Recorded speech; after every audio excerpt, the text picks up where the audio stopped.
The second part of this prayer is translated by Sri Aurobindo. 5th October 1914.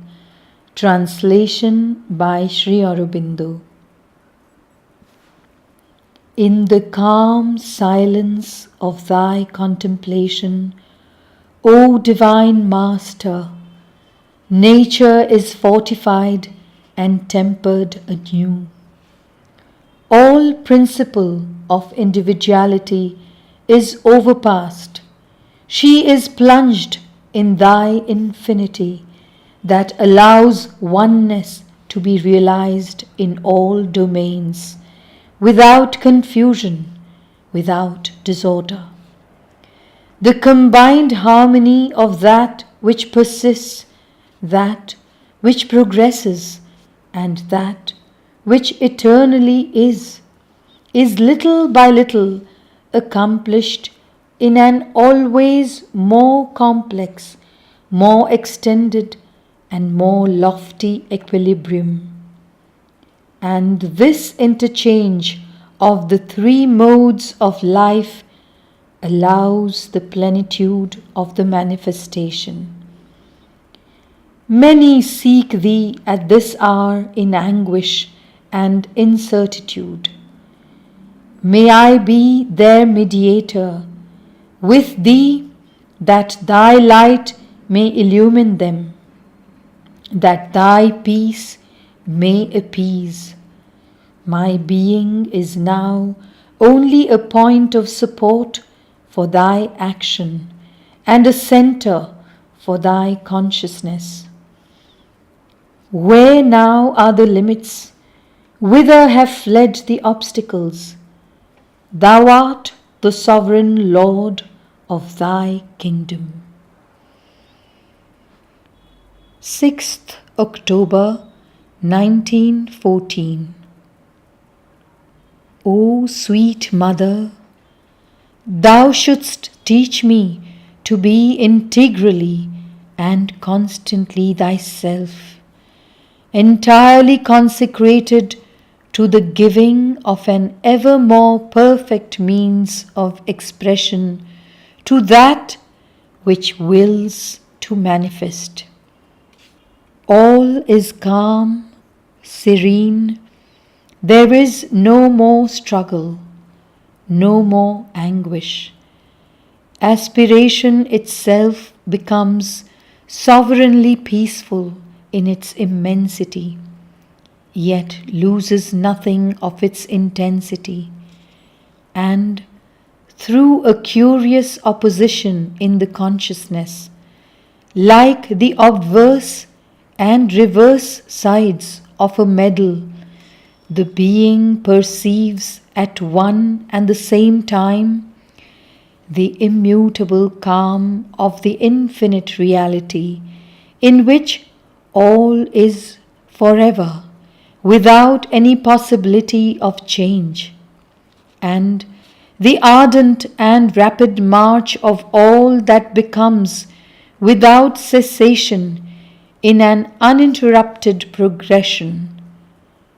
And to thee, O Lord, both are equally true. 7th October 1914. Translation by Sri Aurobindo. O, let light be poured on all the earth, and peace inhabit every heart.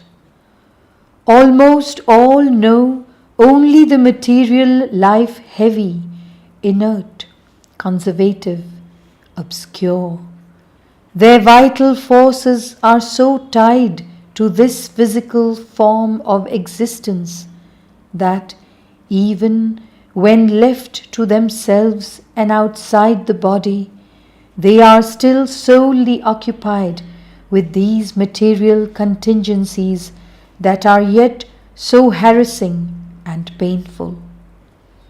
Those in whom the mental life is awakened are restless, tormented, agitated, arbitrary, despotic, caught altogether in the whirl of the renewals and transformations of which they dream. They are ready to destroy everything without knowledge of any foundation on which to construct, and with their light made only of blinding flashes, they increase yet more the confusion rather than help it to cease. In all there lacks the unchanging peace of thy sovereign contemplation and the calm vision of thy immutable eternity. And with the infinite gratitude of the individual being to whom thou hast accorded this surpassing grace, I implore thee, O Lord, that under cover of the present turmoil, in the very heart of this extreme confusion, the miracle may be accomplished, and thy law of supreme serenity and pure unchanging light become visible to the perception of all, and govern the earth in a humanity at last awakened to thy divine consciousness. O sweet Master, thou hast heard my prayer. Thou wilt reply to my call. 8th October 1914. The joy that is contained in activity is compensated and balanced by the perhaps still greater joy contained in withdrawal from all activity. When the two states alternate in the being or are even simultaneously conscious, the felicity is complete. For then, O Lord, thy plenitude is realized.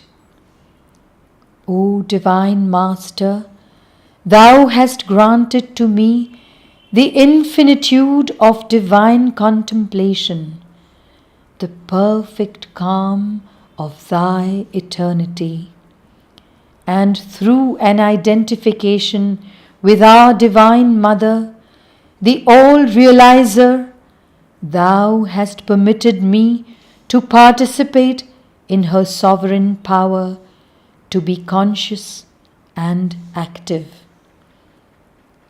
In the omnipotent bliss of thy infinitude, I bow to thee. 10th October 1914. May the offering of my being, constantly renewed and growing more and more integral, be laid before the Supreme Reality, the unthinkable who cannot be formulated, but who, in time, expresses himself eternally in an ever completer and more perfect manifestation.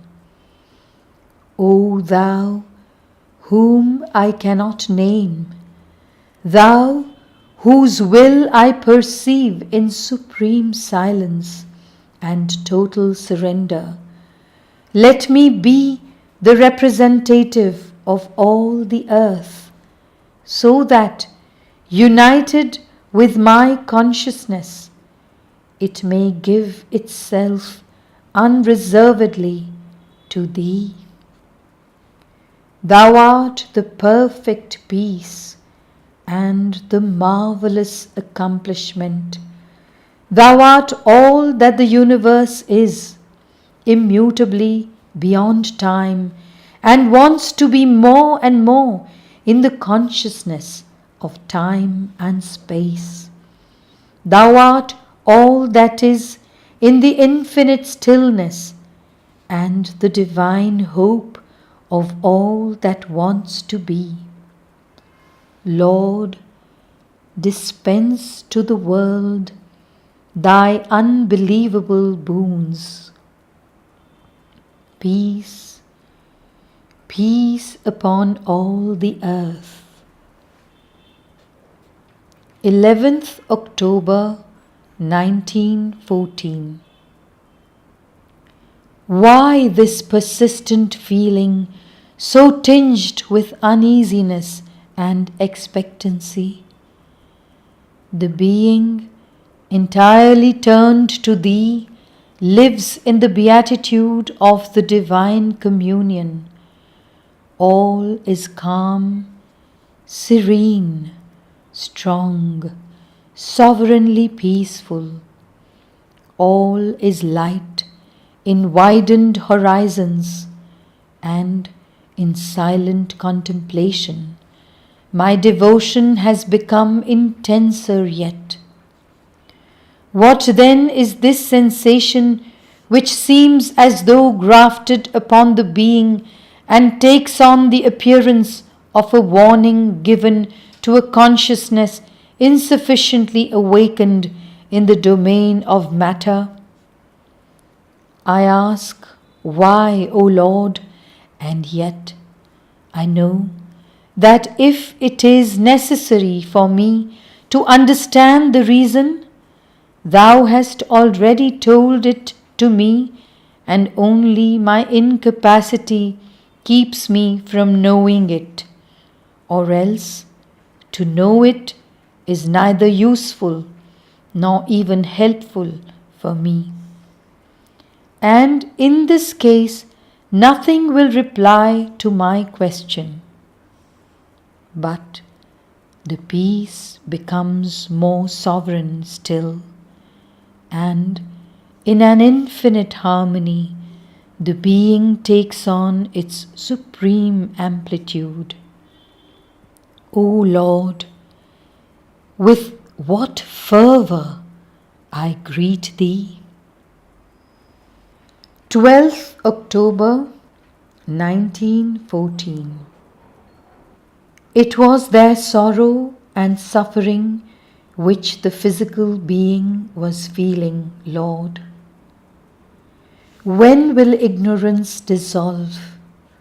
When will pain cease? O Lord, grant that each element of the universe may become conscious of its principle of being and, without disappearing, be transformed. May the veils of egoistic blindness which hide Thee be removed, and mayest Thou appear resplendent in the total manifestation. All this is eternally in Thy absolute silence, but it is through an infinite progression that it manifests in the integral consciousness.